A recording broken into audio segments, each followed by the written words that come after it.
राधे राधे। मेरे चैनल में आप सभी का स्वागत है।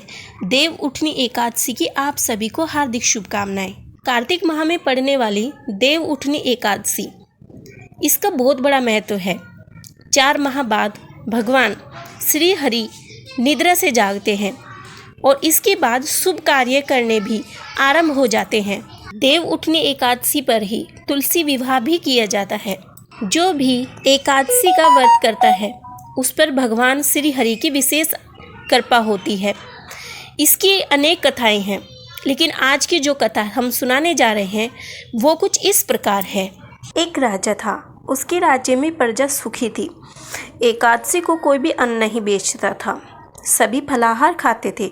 एक बार भगवान ने राजा की परीक्षा लेनी चाहिए। भगवान ने एक सुंदरी का रूप धारण किया तथा सड़क पर बैठ गया। तभी राजा उधर से निकला और सुंदरी को देख चकित रह गया। उसने पूछा, हे सुंदरी, तुम कौन हो? इस तरह यहाँ क्यों बैठी हो? तब सुंदर स्त्री बने भगवान बोले, मैं निराश्रिता हूँ। नगर में कोई मेरा जाना पहचाना नहीं है, किससे सहायता मांगूं? राजा उसके रूप पर मोहित हो गया था। वह बोला, तुम मेरे महल में चलकर मेरी रानी बनकर रहो। सुंदरी बोली, मैं तुम्हारी बात मानूंगी, पर तुम्हें राज्य का अधिकार मुझे सौंपना होगा। राज्य पर मेरा पूर्ण अधिकार होगा। मैं जो भी बनाऊंगी तुम्हें खाना होगा। राजा उसके रूप पर मोहित था। उसने सभी शर्तें स्वीकार कर ली। अगले दिन एकादशी थी।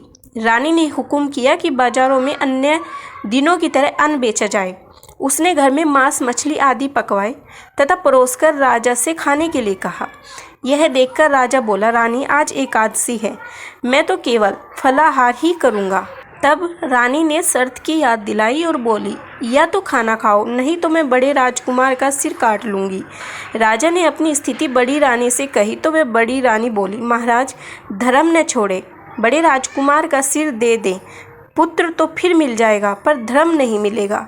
इस दौरान बड़ा राजकुमार खेल कर आ गया। माँ की आंखों में आंसू देखकर वह रोने का कारण पूछने लगा, तो माँ ने उसे सारी स्थिति बता दी। तब वह बोला, मैं सिर देने के लिए तैयार हूँ। पिताजी के धर्म की रक्षा होगी, जरूर होगी। राजा दुखी मन से राजकुमार का सिर देने को तैयार हुआ तो रानी के रूप से भगवान विष्णु ने प्रकट होकर असली बात बताई। राजन, तुम इस कठिन परीक्षा में पास हुए हो। भगवान विष्णु ने राजा से कहा, मैं आपकी भक्ति से बहुत प्रसन्न हूँ, आप मुझसे कोई भी वर मांगो। तब राजा ने कहा, आपका दिया सब कुछ है, हमारा उद्धार करें। उसी समय वहाँ एक विमान उतरा।